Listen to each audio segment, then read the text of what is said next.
유아여자대학교에서 생물학 학사 학위를 받으시고 미국으로 건너가셔서 조지아 대학 미생물학 석사, 그다음에 펜실베니아 주립대학 생화학 박사, 그리고 하버드 대학교 연구원으로 근무하신 경력을 가지고 계신 이쪽 식품, 영양, 생화학 쪽에 석학이십니다. 자, 우리 정수희 박사님을 모시고 뉴 헬스트림에 대해서 들어보는 시간을 갖겠습니다. 예, 뜨거운 박수로 환영해 주시기 바랍니다.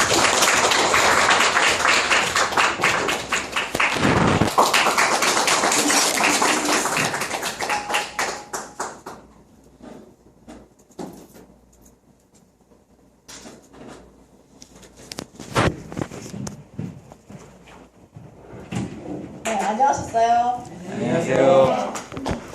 자, 오늘 제가 이제 강의 드릴 내용은 헬스트림에 대해서 이렇게 하겠는데, 저희가 사실 남편 걱정, 자식 걱정 이런 거 빼고 가장 고민거리가 뭡니까?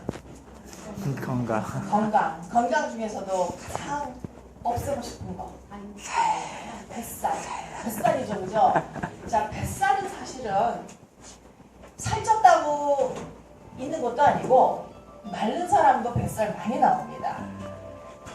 자, 그래서 현대인의 고민 제가 뱃살로 정했습니다. 자, 여기 뱃살 보시게 되면 가만히 있으면 뱃살은 찌게 돼 있어요. 왜냐하면 점점점 나이가 들게 되면 대사 속도는 느려져요. 그건 자연 노화 현상이에요. 그래서 이제 40대까지는 그래도 좀 괜찮아. 근데 50만 땡치면 그게 이제 스물스물 나한테 문제를 일으키기 시작을 하게 되는 겁니다. 그래서 실제로 정신 차려서 이거 관리를 안 하게 되면요, 나도 모르는 사이에 어느 날 갑자기 이거 바지를 입으면 앞으로 흘러 넘치는 거 있죠. 저도 그랬어요. 그래서 저도 그것 때문에 정말 고민이 많습니다. 근데 이제 일단 그렇게 생기게 되면 겉으로 보이는 어떤 미용상의 스트레스, 그걸 차치하더라도 너무 힘든 일들이 많이 발생을 하기 시작을 하는 겁니다. 근데 이제 보통 그런 사람들 경우에는 체중을 재보면 정상이에요. 아무 문제가 없어. 그리고 겉으로 보면, 우리가 겉으로 볼 때는 사실 목 위만 보죠. 그게 날씬하게 보여. 배는 잘 안 보이기 때문에. 그럼 이렇게 가리고 다니잖아요. 그러니까 누가 뭐 알아? 내 배가 이런데? 나만 아는 겁니다, 그게. 즉, 그러면 어떤 일이 생기느냐면, 이 배가 나오기 시작을 하게 되면 대사성 증후군에 취약하게 됩니다. 대사성 증후군. 자, 이게 뭐냐면 심장 질환이 생기고, 그 다음에 중성지질이라는 것은 피가 끈적끈적해지는 겁니다. 지방이 많아져가지고, 이거 2년에 한 번씩 피 검사 하시게 되면 중성주질 수치라는 게 나옵니다. 그거 생각하시면 돼요. 그 다음에 이런 것들은 사실 심장 질환은 고혈압하고선 많은 관련이 있습니다. 혈압도 높아지게 되고, 그 다음에 우리가 가장 무서운 거, 인슐린 저항성이 생겨요. 그러다가 이것이 조금 많아지면 당뇨병이 오게 됩니다. 자, 인슐린 저항성이라는 것이 뭐냐면, 인슐린이라는 것은 우리가 이제 밥을 먹고 포도당을 만들죠. 소화를 해서. 그럼 포도당을 피 속으로 흡수를 했다가 피쪽으로 흡수했다가 피 속에서 근육 쪽으로 흡수를 해야 돼요, 이게. 그게 이제 하는 일이 인슐린인데, 젊었을 때는 이제 아무 문제가 없는데 이렇게 뱃살이 나오고 인슐린 저항성이 되면 인슐린이라는 호르몬은 내가 만드는데도 불구하고 말을 안 듣는 거예요. 포도당 흡수가 안 되는 겁니다. 그럼 핏줄 속에서 계속 당이 돌아다니다가 여기저기서 문제를 일으키는 아주 무서운 병입니다. 이거 인슐린 저항성 자체가 당뇨병이 안 되는 거. 그래서 이제 이렇게 당뇨가 높아지게 되면 가장 직접적으로 문제가 되는 것이 뭐냐면, 죄송합니다. 치매입니다. 이런 말 들어보셨어요? 당이 많은 치일이 오래 있게 되면요, 뇌세포를 망가뜨려서 치매에 굉장히 취약하게 됩니다. 그 다음에 이제 암도 잘 발생을 하고, 그 다음에 젊은 층에서는 특히 이렇게 다낭성 낭소 증후군이라는 게 생깁니다. 이거 들어보셨어요? 예. 자, 이거는 이제 젊은 층에 생겨요. 왜냐하면 그 50대 이후에는 이런 거 생기나 마나 별 상관이 없기 때문에 생겼는지도 모르고 지나가는 경우가 많아요. 자, 이게 뭐냐면 혈중 포도당 농도가 높은 그 시기를 많이 지나게 되면 이것도 난소에 가가지고 문제를 일으키게 됩니다. 그럼 난소에서는 사실 여성 호르몬이 나와서 생리 사이클에 의해서 난자가 생성돼가지고 난자를 만들어야 되는데 혈중 당 수치가 높게 되면 난소에서 남성 호르몬을 만들어야 해요. 여성 호르몬을 만드는 게 아니라. 그러면 난자가 성숙되려다가 성숙 못되고 또 성숙되려다가 성숙 못되고 이래서 되려다 말든 것이 전부 다 조그만 호흡으로 그래서 다 난성이에요. 조그만 주머니처럼 바글바글바글하게 난소에 꽂히게 되는 겁니다. 자, 이 사람 임신할 수 있을까요? 못하죠. 남자를 못 만드는데 어떻게 해요? 그래서 젊은 층, 즉 내장 지방이 많고 복부 지방이 있는 경우에는 임신을 할 수 없는 사람들이 많아요. 그래서 최후로 이런 거 검사를 해보죠. 그럼 난자를 못 만드는 그런 경우가 있습니다. 이게 대사성 질환의 일종입니다. 이게. 자, 그 다음에 우리나라 사람한테 특히 많은 거. 나 술도 안 먹는데 그렇게 뚱뚱하지도 않은데 검사해보면 지방간이에요. 자, 이게 뭐냐면 탄수화물을 너무 많이 먹어가지고 탄수화물성, 비알코올성 지방간이라는 뜻입니다. 자, 이 중에서 그래도 가장 무섭고 그 다음에 그래도 내가 좀 컨트롤할 수 있는 것이 사실 당뇨입니다. 사실은. 그리고 당뇨가 생기기 이전 단계에는 내가 컨트롤만 하면요 2형 당뇨로 발병하지 않아요. 그러니까 얼마나 좋습니까? 내가 해결할 수 있는 거니까. 자, 그래서 오늘 당뇨에 대해서 좀 얘기를 좀 하겠습니다. 자, 제가 이제 비만하면 결국 이제 당뇨로 간다고 그랬는데 이 말은 사실 제가 말씀 안 드려도 너무나 많이 들어서 알고 계시죠. 자, 근데 뚱뚱하면 왜 당뇨가 생길까? 이 연결고리는 사실 아무도 얘기 안 해요. 왜 뚱뚱하면 당이 왜 생겨? 그죠? 자, 그랬더니 이 비만에서 당뇨로 가기까지는 이렇게 여러 단계를 거치게 돼 있어요. 자, 이 단계가 2009년 연구에 의해서 밝혀졌습니다. 2009년이면 몇 년 됐죠? 오늘 2015년이니까 한 5, 6년 됐죠, 그죠? 자, 5, 6년 전 그 데이터나 이런 뜻입니다. 자, 일단 이제 비만 상태가 지속이 되면요, 비만 세포가 막 쌓이죠. 우리 몸속에 지방 세포가 막 쌓이죠. 지방 세포. 비만 세포는 다른 거예요. 지방 세포가 막 쌓입니다. 그리고 쌓여서 막 뭐랄까 부대 끼고 이러다 보면 지방 세포 일부가 거기서 죽게 됩니다. 그럼 세포 죽은 거 가만 놔두면 됩니까? 안 됩니까? 안 되죠. 안 되죠. 그거 청소해야죠. 그 청소하는 거 누굽니까? 이거 죽은 세포 뭐 이거 청소하는 거. 3월달에 감기 들으신 분. 면역기. 면역 세포 중에서도 최전방에서 싸우는 배식 세포 있잖아요. 마구 암 잡아먹는 세포. 그게 이제 죽으니까 막 지방 세포로 막 모여들게 됩니다. 자, 그러면 여기서 보면 배식 세포가 지방 세포 조직에 막 모여 있는 거 보이세요? 네. 대식 세포가 막 나와 있게 됩니다. 그러면 이제 대식구가 이거를 먹어서 청소하는 방법은 활성산소를 막 내서 분해해서 없애죠, 그죠? 그러면 지방 세포에 활성산소가 얘 때문에 많게 돼요.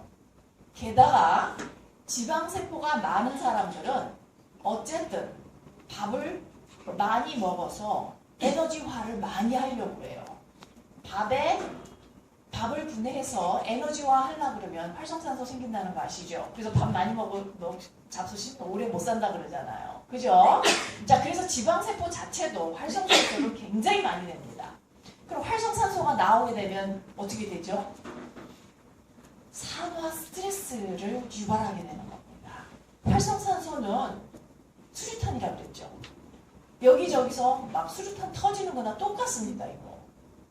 자, 그래서 산화 스트레스가 되게 되면 수류탄 터지니까 근처에 있던 유전자는 어떻게 되겠습니까? 손상받겠죠. 유전자 손상받으면 더 이상 정상세포가 아니라 암이 되거나 죽게 되는 겁니다. 그러면 그 조직에서 생명이 다하는 그런 게 돼요. 그러면 지방세포는 이런 유전자 손상에 의해서 손상을 받으니까 지방세포가 노화되게 됩니다. 자, 지방세포가 노화되게 되면 가만히 있다 죽으면 괜찮은데 이게 가만히 있지를 않아요. 일단 노화가 되면 지방세포뿐만이 아니라 간, 근육의 인슐린 저항성을 유발하게 되는 겁니다. 자, 인슐린 저항성을 왜 유발한다고요? 지방이 노화해가지고 이런 데 공격을 받으니까 노화를 할 수밖에 없어요. 지방세포가.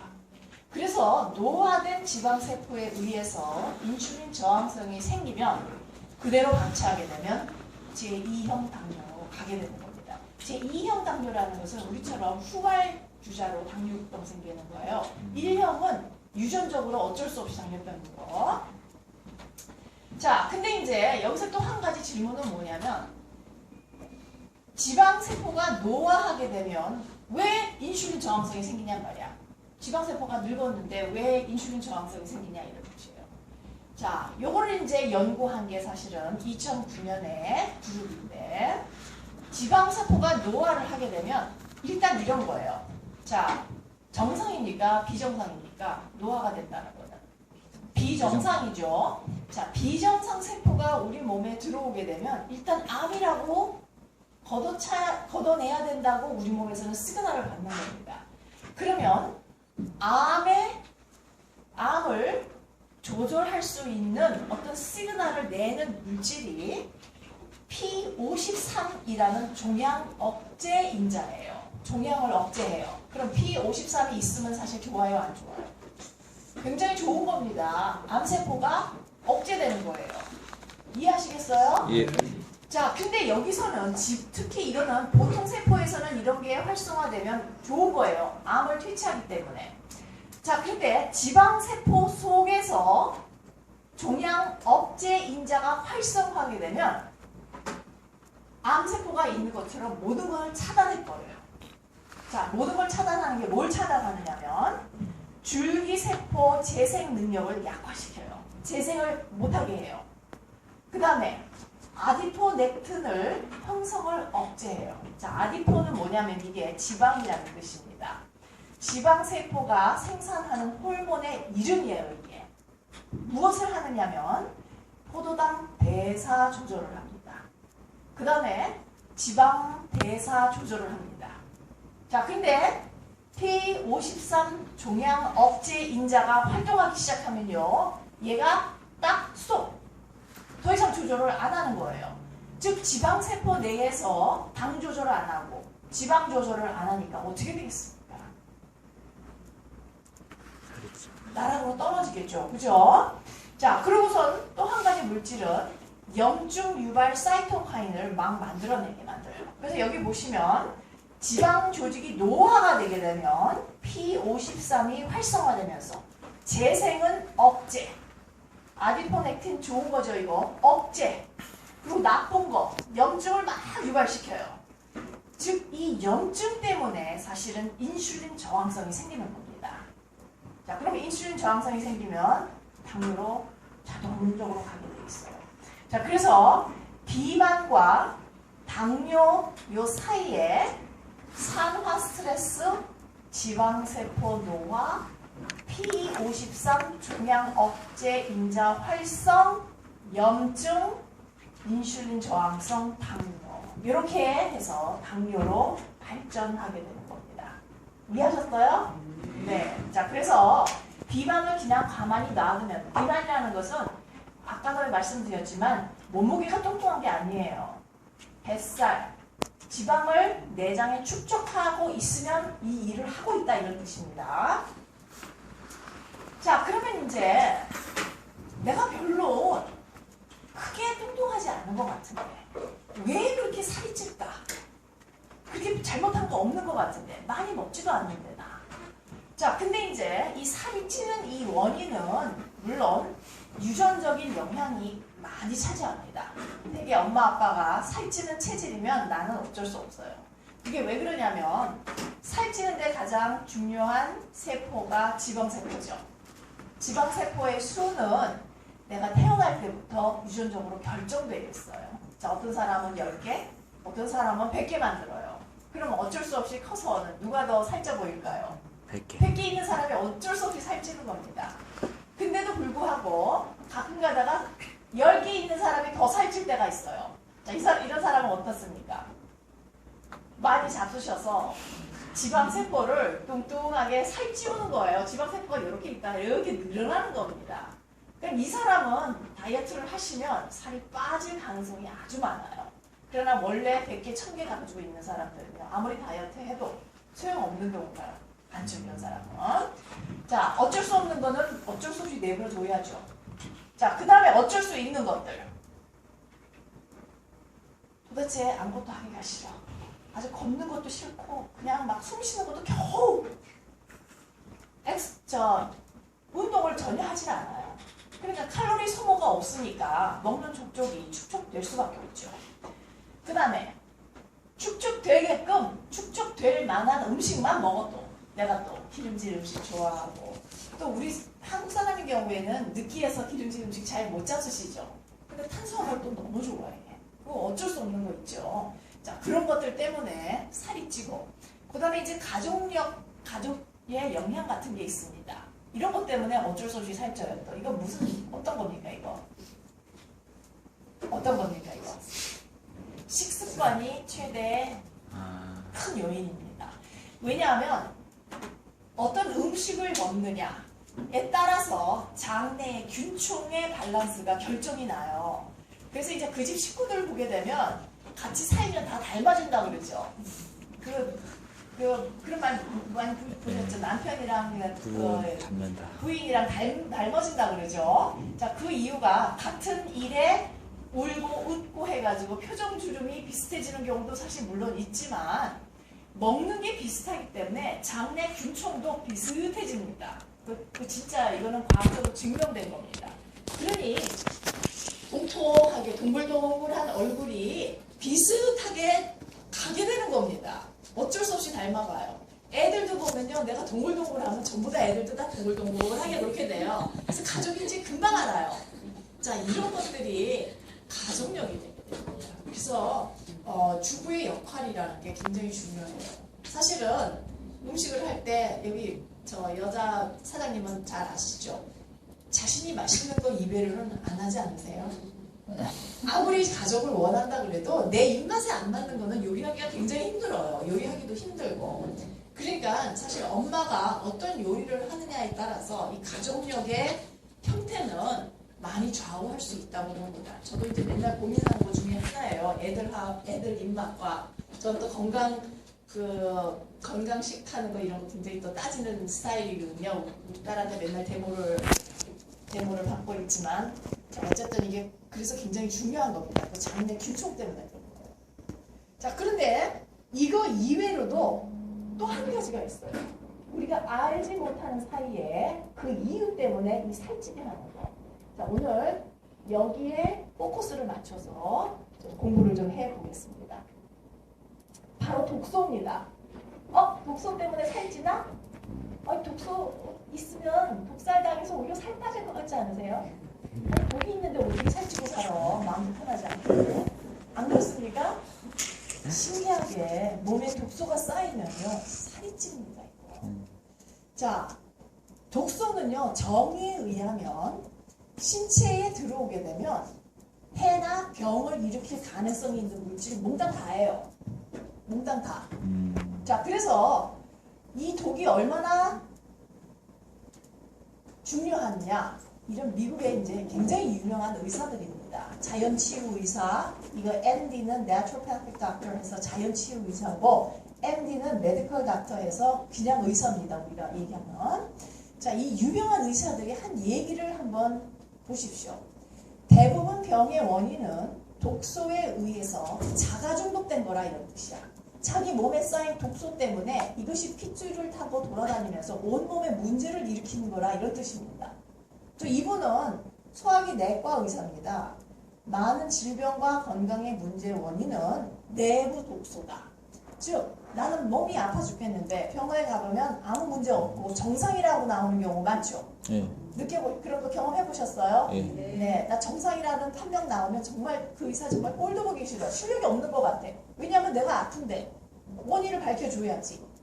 자, 그런 것이 굉장히 많은데 이 소화기 내과 의사는 뭐라 그러냐면요. 이건 사실 자기가 가지고 있는 내부 독소가 문제야.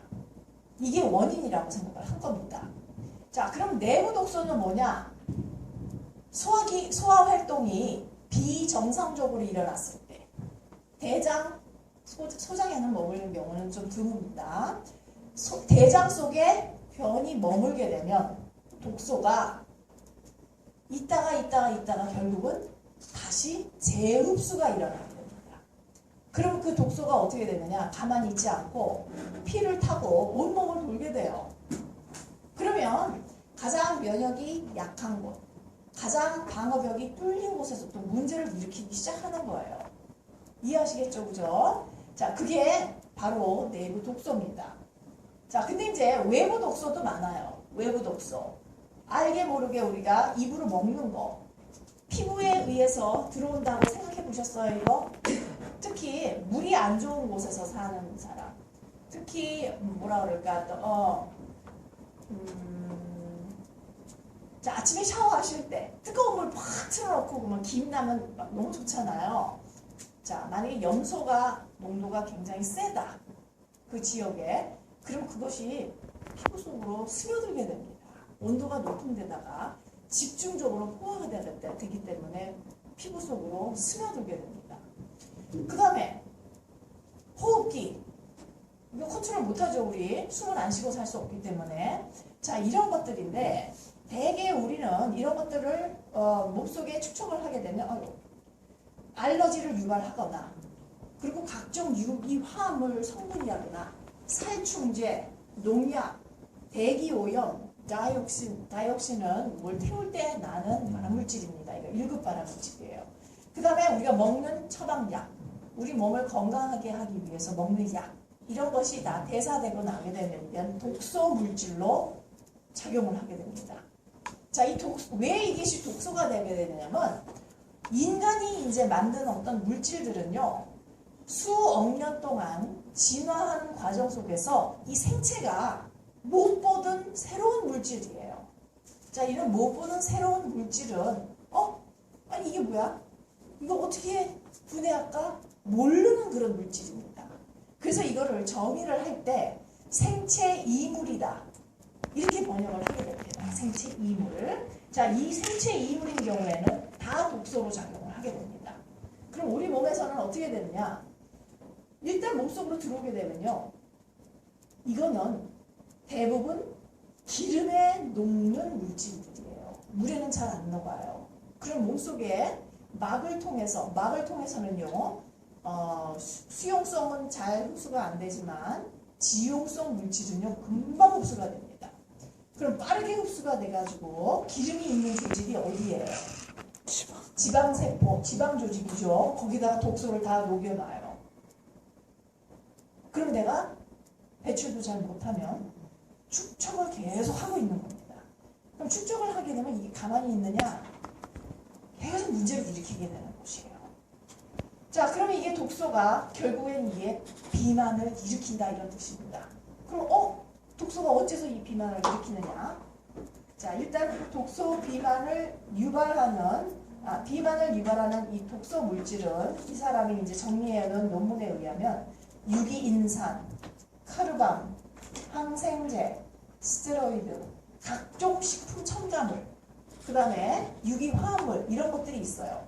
자, 이 스테로이드라든지 식품 첨가물, 유기화합물 이런 건 너무 많아가지고 사실 일일이 연구를 다 하지 못했어요. 그래서 왜 살을 찌게 하는지 확실하게는 모르지만 호르몬 교란을 일으킨다는 것 정도만 압니다. 그 이외에 유기인산, 카르밤 항생제는요, 이건 직접적으로 연구한 데이터가 있어요. 그래서 요거 3개만 지금 말씀드리는데, 제가 여기 3개 있다고 해가지고, 물질이 3개가 아닙니다. 여기 S 보이시죠? S 보이시죠? 이거는 카테고리 이름입니다. 카테고리. 이 안에 수백 가지가 있어요. 이것도 마찬가지로 수백 가지가 있어요. 자, 그래서 한번 보시면 이런 것들이 어떤 물질들이냐? 살충제 성분이에요. 이 유기인산이 organophosphate라는 것이. 여기 보십시오. 외계인 같지 않습니까? 이렇게 방독면을 쓰고 뿌려야 되는 이 독약이라 이런 뜻입니다. 자, 근데 이제 이 성분이 우리 몸속으로 들어오게 되면요, 체중 조절 호르몬의 기능을 방해하게 됩니다. 자, 체중을 조절하는 호르몬이 몇 가지가 있느냐면 연구된 바에 의하면 이렇게 하나, 둘, 셋, 넷, 5가지예요. 지금 아는 거는 그 정도입니다. 캐테콜라민, 이거는 호르몬의 통칭이에요. 이거 캐테콜라민 안에 제가 적어도 4가지가 있습니다. 자, 이 호르몬이 신체 활동을 촉진해요. 그 말은 뭐냐면 마구마구 밖에서 나가 돌아다니고 활동을 하게끔 동기부여를 한다, 이런 뜻입니다. 자, 그 다음에 갑상선 호르몬, 이건 다 아시죠? 대사율을 증가시키는 거 아시죠? 그 다음에 인슐린, 포도당 흡수시키는 거 아시죠? 생장 호르몬, 지방량은 감소시키고 근육량은 증가시키는 것이 생장 호르몬입니다. 그 다음에 이제 이 렙틴은 에너지 밸런스를 잘 유지하게끔 하는 호르몬인데 우리가 직접적으로는 식욕을 억제시켜요. 즉 지방세포에서 렙틴이 나오게 되면 적절하게 먹었으니 그만 먹어라 라는 시그널을 보내는 것이 렙틴입니다.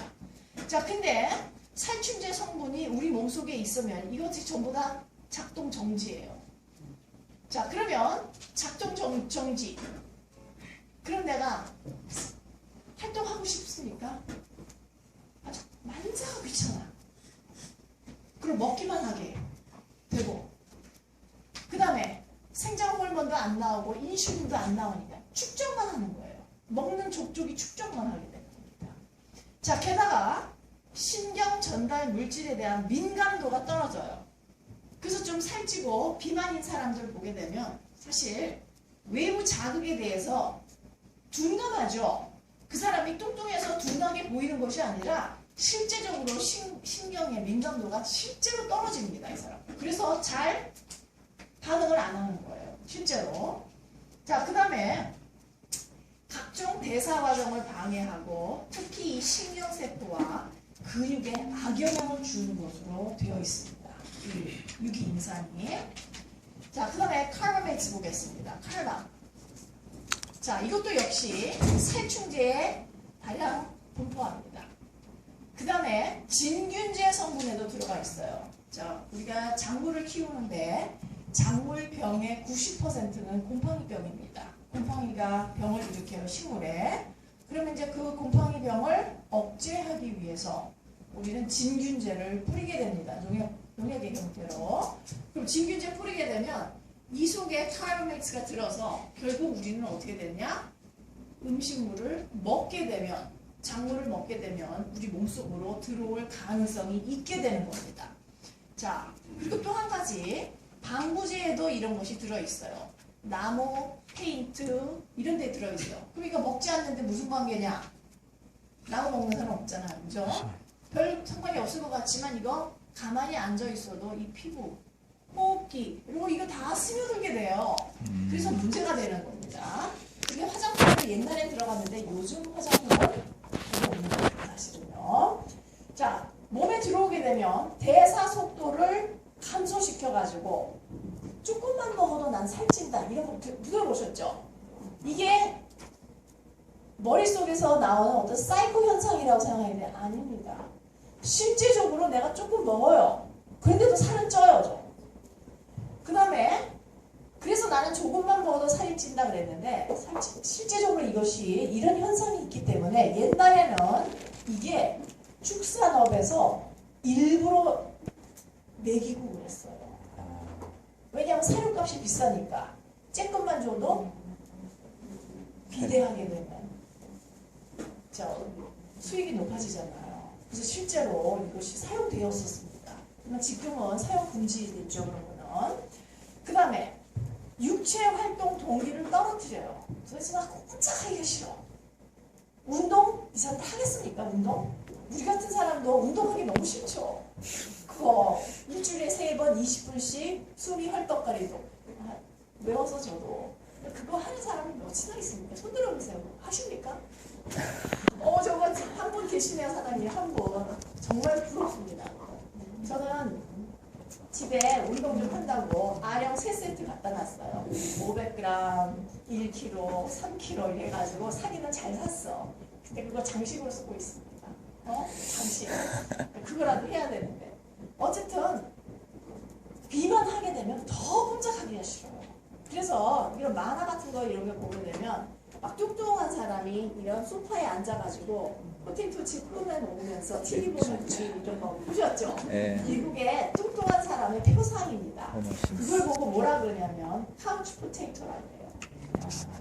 생긴 모습도 감자처럼 뚱뚱하게 생겼고 그러니까 감자를 먹으면서 카우치가 이제 그 소파예요. 네. 거기에 앉아가지고 아무것도 안 하고 그러고 있는 사람 그렇게 되는 겁니다. 그러니까 이 사람이 게으르고 나태하고 눈 감아고 이래서 의지가 박약해서 못한다 이렇게 할 것이 아니에요. 몸 대사 상태가 그렇게 만들어 놓습니다. 우리도 모르게. 자, 근데 이제 그런데도 불구하고 이거를 이제 이 당근 키우는 데다가 이걸 뿌리고 있습니다. 이게 어떻게 뿌리고 있습니까, 이 사람? 이 독약을 갖다가 방독면을 쓰고 뿌리고 있죠. 네. 자, 그래서 이제 이거 당근을 이제 뽀가 먹고 있는 거예요. 근데 이제 이 두더지 여기 이런 데 살면서 당근 다 훔쳐먹고 이러거든요, 사실은. 그냥 두더지가 나와가지고 뭐라 그러냐면, 야, 너 이거 먹을 때도 방독면 쓰고 먹냐? 이렇게 비꼬고 있는 겁니다. 뿌리지 말아라 이거야. 그죠? 자, 방독면 쓰고 어떻게 먹습니까, 이거? 자, 그래서 사실 뿌리지 않는 거를 사 먹도록 우리는 사실 교육을 해야 됩니다, 이게. 자, 항생제 보겠습니다. 항생제 아이고, 의사한테 처방받아서 먹는 거 그거 얼마나 된다고. 나 1년 내내 사실 의사한테 가지도 않는데 나 아무 문제 없을 거야. 이렇게 생각하실 줄도 모르겠지만, 사실 항생제는 이 체중 증가를 일으키는데, 축산에서 사용되는 것이 거의 4배입니다. 축산업에서 왜 사용해? 이게 의사한테 받는 거예요. 이건 미국 데이터지만 2011년에 항생제 사용 실패를 조사를 하니까 축산에서는 의학계에서보다 4배를 더 사용했어요. 항생제가. 그럼 축산업이 이렇게 병 많이 걸리나? 치료제를 이렇게 많이 항생제를 먹여야 되나? 사실은요. 감염병 발생을 억제하기에도 먹습니다. 먹입니다, 사실. 특히 어디에서 많이 먹이느냐면 닭 키울 때요. 닭 키울 때요. 닭 어떻게 키우는지 아셔요? 보신 적 있으십니까? 정말 비인간적입니다. 아무렴 우리가 먹으려고 살려고 하는데도 정말 이걸 수백 마리씩 이렇게 빽빽하게 넣어가지고 이 철창 안으로 목만 나와서 모이만 조금 쪼아먹히고 꼼짝달싹 못하게 이렇게 키웁니다.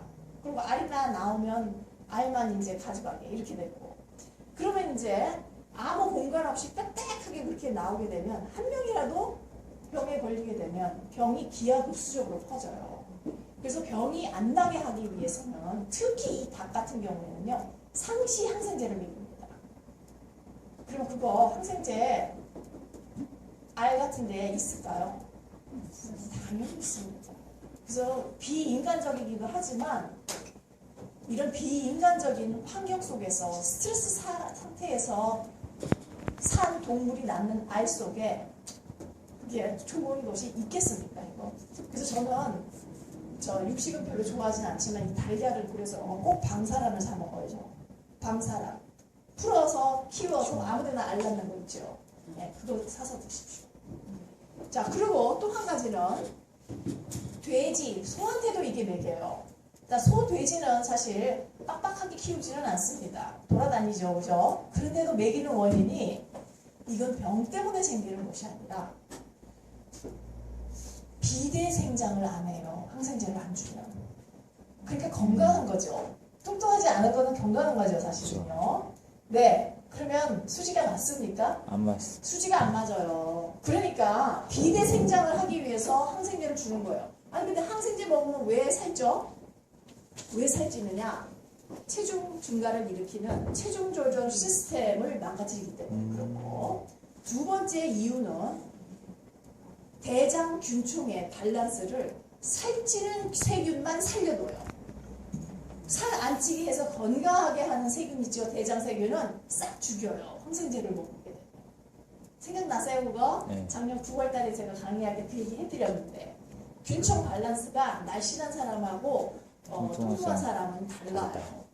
대장 속에 있는 미세균을 보게 되면. 자, 그래서 축산업에서는 항생제를 안 쓰려고 해도 안 쓸 수가 없는 거예요.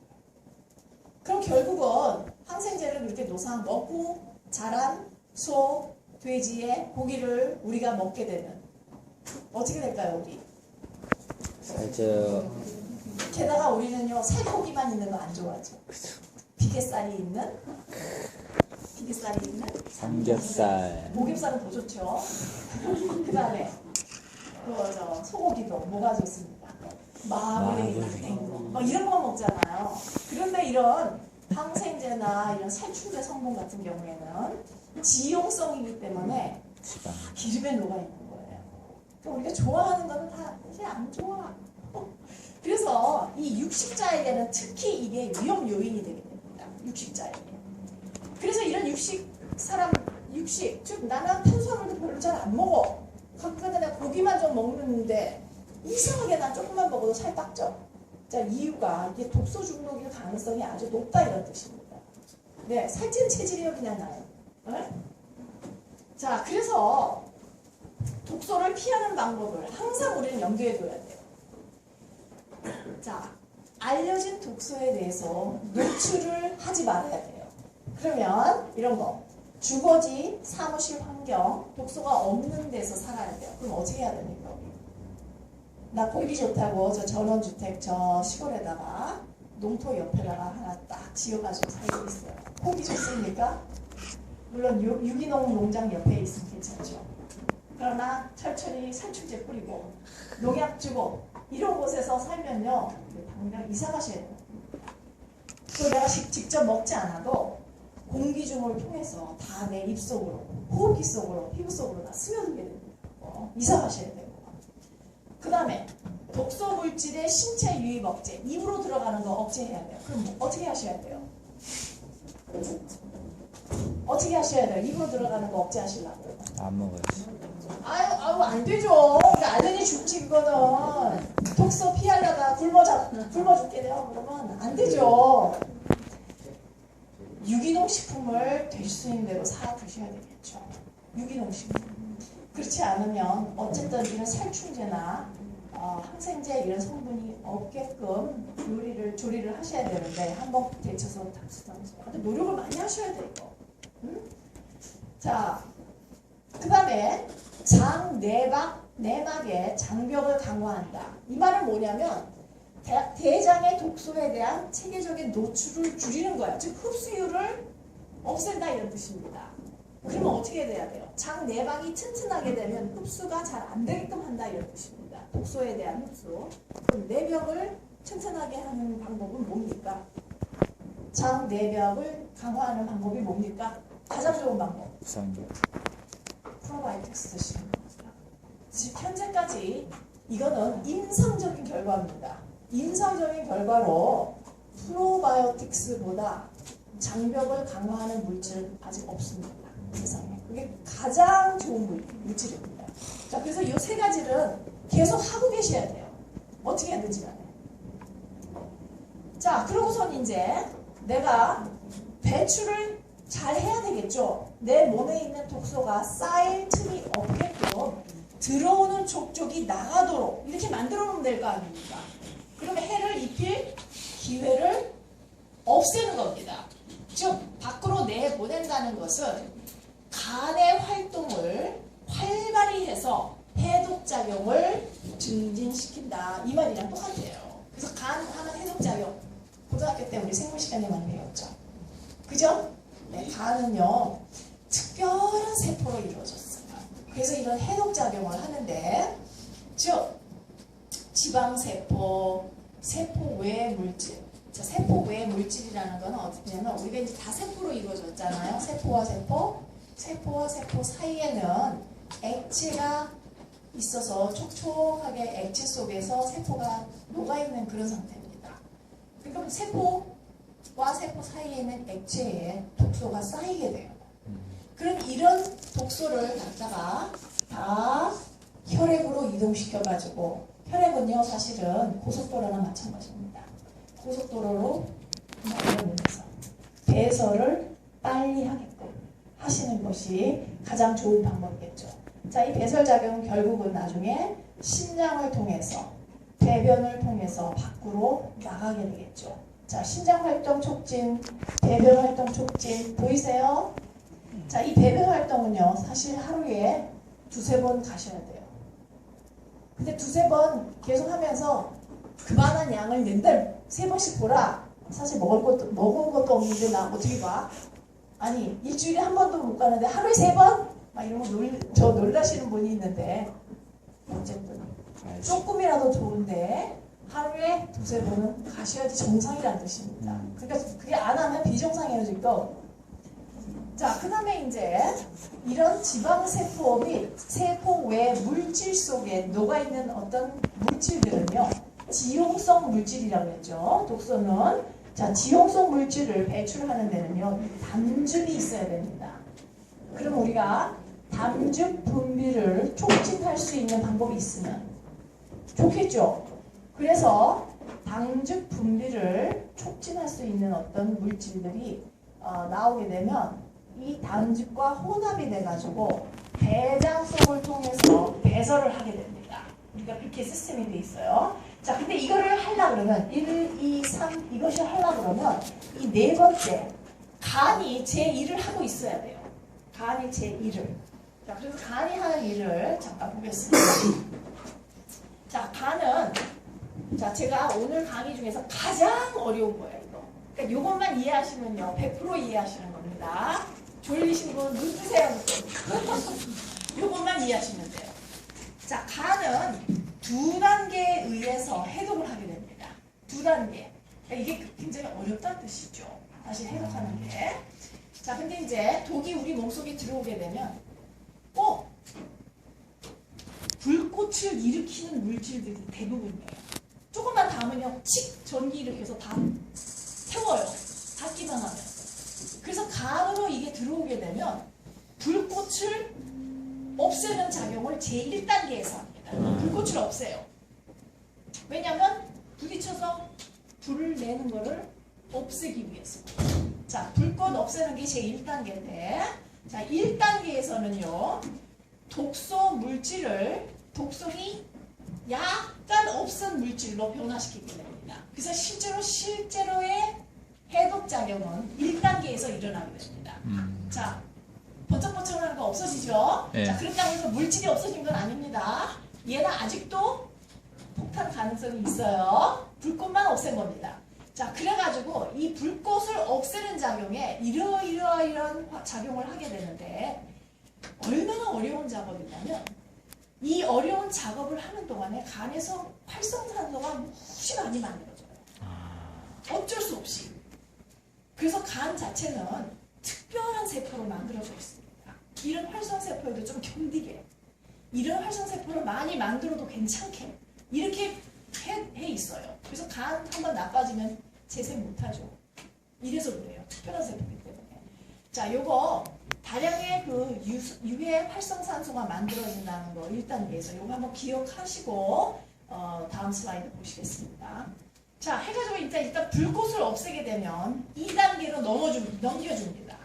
자, 2단계에는요 불꽃 없앤 것들을 도망가지 못하도록 이 자동차에다 다 태웁니다. 일일이 자동차 하나에 물질 하나씩 다 얹어놔요. 이해하시겠어요? 자, 이 자동차에 얹어놓는 작업을 뭐라 그러냐면 제2단계 접합을 한다, 맺어놓는다 이런 뜻입니다. 묶어놓는다 이런 뜻입니다. 자동차에다 묶어놓는 거예요. 어디 도망 못 가게. 자, 지용성 물질을 여기서 지금 1차로 해석한 거를 수용성 물질로 변환시켜가지고 독성을 팍 떨어뜨려요. 여기서. 그리고 배설이 잘 되게끔 하게 됩니다. 이해하시겠어요? 이제 1단계에서 불꽃을 줄여놔요. 2단계에서 접합을 시켜가지고 잘 녹게 만들어놔요. 그리고 자동차에 다 태워놔요. 자, 그러면 이제부터는 고속도로에 내보내가지고 쏜살처럼 내보내면 되겠죠, 그죠? 자, 그런 식으로 똑같이 얘기합니다. 자, 여기에서 지금 자동차에 해당하는 것이 뭐냐면 글루타타이온. 자, 글루타타이온은 일본식 발음으로 글루타치온이라는 거 들어보셨어요? 예. 이건 일본식 발음입니다. 발음을 잘 못한 거예요. 글루타타이온. 그 다음에 글라이신, 황을 거기다가 접합시켜 놓는 거예요. 황이란 자동차에다가 거기다 집어넣는 겁니다. 자, 작년 3월달 우리 킨텍스 할 때, MSM 강의할 때 오신 분 계세요? 네. 그때 MSM을 드시게 되면 간 활성이 좋아진다고 한 거 생각나세요? 예. 자, MSM의 주성분은 우리 몸에 황을 주게 됩니다. 여기 황과 보십시오. MSM이 간 활동을 굉장히 돕게 됩니다. 여기에 연구 데이터에 근거가 있는 겁니다. 그 다음에 글루코로니아드화. 이건 뭐냐면 그 물질에다가 독소를 붙여놓는 그런 작업입니다. 자, 그 다음에 아세틸, 메틸 이런 것들이 다 자동차라고 생각하시면 돼요. 그럼 어떤 놈은 이 자동차에 보내고 어떤 놈은 이 자동차에 보내냐? 물질의 종류에 따라서 태워보내는 자동차는 다 달라지게 되는 겁니다. 어쨌든 여러 자동차 종류가 있다고 아시면 되겠습니다. 자, 그러고 나서 그러고 나가지고 자동차에 이제 태워보내면 물질이 큰 것들은 대변을 통해서 나가게 되고 물질이 좀 작은 것들은 소변을 통해서 나가게 되는 겁니다. 자, 근데 이게 가만히 있어도 되느냐? 사실은 영양소가 있어야지만 이 해독작용이 일어나게 됩니다. 그래서 우리가 지금 좋은 음식을 먹으려고 노력을 하는 거예요. 이런 영양 성분들은요, 우리가 만드는 것도 있지만 못 만드는 것도 많아요. 그래서 외부로부터 주어야 합니다. 자, 1단계, 그 불꽃을 가라앉히는 1단계에서 필요한 영양소가 뭔가 한번 보십시오. 비타민 B군, 엽산, 글루타타이온. 글루타타이온은 우리 몸속에 만듭니다. 근데 글루타타이온을 만들기 위해서는 황이 필요해요. 그래서 MSM을 드시는 겁니다. 그 다음에 항산화제로 밀크시슬 들어보셨어요? 밀크시슬 간에 좋다는 거? 예. 1단계 해독작용에 지대한 역할을 하기 때문에 그렇습니다. 카로티노이드가 뭐죠? 카로티노이드? 당근 속에 들어있는 색소 있잖아요. 그게 카로티노이드예요. 항산화제. 자, 항산화제 왜 필요해요? 1단계에서 활성산소 무지무지 많이 만들어낸다고 그랬죠. 자, 비타민 C, 비타민 E 이런 것도 다 항산화제예요. 글루타타이온 이것도 항산화제예요. 사실은요. 자, 그 다음에 이제 자동차에 해당하는 것 스텝 2에서 보면 필요한 것이 아미노산, 글루타민, 글라이신, 타우린, 시스테인. 특히 이 타우린과 시스테인은요, 황이 있는 아미노산입니다. 자, 이거 아미노산은 단백질을 먹어야지만 생성되는 거죠. 단백질을 그래서 제한하시면 안 되는 겁니다. 독소작용 못 일어나요. 그 다음에 황을 포함하고 있는 화합물, 냄새나는 것들 있죠. 부추, 브로콜리, 마늘, 냄새나는 거, 컬리플라워 이런 것들이 전부 다 황을 가지고 있기 때문에 2단계에서 필요한 겁니다. 자, MSM 좋겠어요? 당연히 좋습니다. 간 활동에. 자, 그래서 결국은 이제 수용성 물질로 만들어지게 되면 체외로 배설하는데 분자량이 큰 거는 이렇게 담낭에서 담즙을 담즙을 분비해서 잘 섞어가지고 대변으로 내보내게 됩니다. 근데 이거를 화장실을 못 가시고 똥을 여기서 채워놓고 계시면 어떻게 됩니까? 다시. 담즙 자체도 우리한테는 독소입니다. 사실. 우리가 만드는데도 불구하고 그것 때문에 대장염 생기게 됩니다. 그러니까 변비 있으시면 돼요? 안 되시. 변비 있으신 분들은요, 아무것도 생각하지 마시고 화장실 갈 궁리부터 하십시오. 다른 거 하지 마세요. 그것만 하더라도 50%는 해결입니다. 제가 왜 이렇게 말씀을 드리냐면요, 여자들의 80%는요 변비 환자예요. 변비. 제가 뭐 손들어보라고는 안 하겠어요. 저도 마찬가지고. 제가 정말 변비의 여왕입니다. 여왕. 그런데 그 변비를 해결하지 않고는요, 뭘 논하지를 마세요, 사실은. 독소를 내가 품고 있는 건 마찬가지예요. 자, 그리고 저분자 물질인 경우에는 혈액을 통해서, 심장을 통해서 소변으로 나갑니다. 자, 이 혈액은 사실은 제가 고속도로라고 했죠.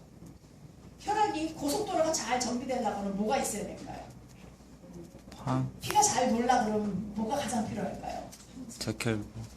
적혈구, 적혈구 아니요. 적혈구도 이게 있어야지 잘 돌아. 철이 있어야지 적혈구가 잘 만들어지죠. 그러나 피가 잘 순환하려면 뭐가 있어요?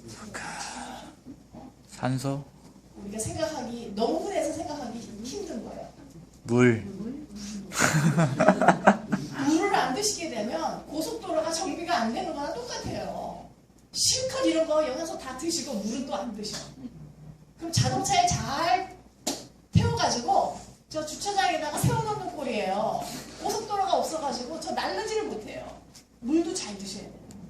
물도. 자, 그래서 이제 이런 거를 이제 배경 지식을 가지시고 이번에 이제 새롭게 구성한 헬스트림에 대해서 좀 보겠습니다. 자, 제가 첫 슬라이드로 이 주요 성분을 여기다가 써놨어요. 자, 이 헬스트림 주요 성분을 보게 되면 배설 기능을 아주 강화한 제품입니다. 이거. 이전 것도 그랬고 지금도 마찬가지고. 자, 배설 기능에 주안점을 맞췄는데 아까 다양한 영양소 보셨죠? 그거 다 필요한 거. 자, 간장, 신장, 혈액, 대장의 배설 활동을 도와줄 수 있는 물질을 여기다가 대표적인 거를 이렇게 다 넣어놨습니다. 자, 한두 가지만 있으면 그래도 제가 한두 가지는 열심히 찾아서 제가 먹을 수가 있겠죠. 한두 가지 가지고 되겠습니까? 만약에 한두 가지 가지고 우리 몸을 유지할 수 있다 그러면 뭐 일이 아닐 것 같아요. 그러나 이렇게 많은 다양한 물질로 건강을 위해서 다양한 채널에 의해서 우리가 이거를 자극을 줄 수가 있기 때문에 복합 물질로 형성되는 거를 잡수시는 게 우리한테는 가장 좋아요. 자, 근데 이거 일일이 다 먹을래? 사서 드신다고 한번 생각해 보십시오. 돈, 이거 어디서 사고 계세요? 민들레 뿌리? 어디 민들레 캐에서 드시겠습니까? 강황? 글쎄요, 인터넷 보면 강황 있겠죠. 너무 힘든 겁니다. 만약에 이거를 각각 사가지고 다려서 제가 먹는다고 해도 되는데, 만약 그거를 주장하시는 분은 좋은 옷을 입기 위해서 옷감을 떠다가 옷을 맨날 지어서 입으시는 거랑 똑같아요. 그렇게 사시려고 하면 사십시오. 그러나 아무것도 못하죠. 그래서 좋은 옷을 우리가 돈 주고 사 입듯이, 즉 전문가가 만들어 놓은 옷을 사 입듯이 전문가가 만들어 놓는 것을 우리가 사서 제품을 먹는 겁니다. 그리고 개인 생활을 다른 걸 하는 거예요. 생활을. 자, 그런데 여기에 보태서 배설 기능을 강화하게 된 거와 보태서 체중 조절 기능도 여기에다가 넣어놨습니다. 사실은 배설 기능만 강화해도 체중은 자연히 빠지게 됩니다. 아까 김태진 차장님이 얘기하듯이 건강이 좋아지게 되면 살은 자연히 빠지게 됩니다. 근데 우리는 조금 촉진하고 싶죠, 사실. 그래서 체지방 감소, 지방 축적 억제 및 연소를 촉진하는 물질인 카엔, 후추, 바질, 녹차, 데두레시틴, 연잎, 마테 이런 것들을 넣어놓은 겁니다. 자, 한 가지 종류를 알약의 형태로 먹고 살이 빠지는 거. 열심히 선전하는 거 보셨죠? 네. 그죠? 자, 사람은요 너무나 다양해요. 물질 대사가 똑같다 그래가지고 대사의 방향이 다 똑같지는 않습니다. 한 가지로 어떤 사람은 살 빠지고 어떤 사람은 안 빠져. 안 되죠, 그런 거는. 자, 그래서 이걸로 살이 안 빠지면 저걸로라도 되게 여러 채널에서 공격하게끔 여러 가지 기능을 가지고 있는 여러 성분을 넣어놓은 겁니다. 자, 특히 이 데두레시틴 같은 거, 이거 들어가 있는 제품 보셨습니까? 이게 필수 지방산이 들어있는 거거든요. 이게 살 빠지는데 굉장히 중요한 역할을 하게 됩니다. 이런 것도 다 계산해가지고 넣어놓은 겁니다. 자, 체중 조절 기능을 좀 보게 되면요. 외부로부터 지방 및 탄수화물을 제한. 즉, 이 프로그램에 프로그램을 하고 계신 동안은요, 지방이나 탄수화물 흡수를 억제시켜야 돼요. 즉, 밥이나 국수, 빵 이런 거를 드시지 말아야 된다는 뜻입니다.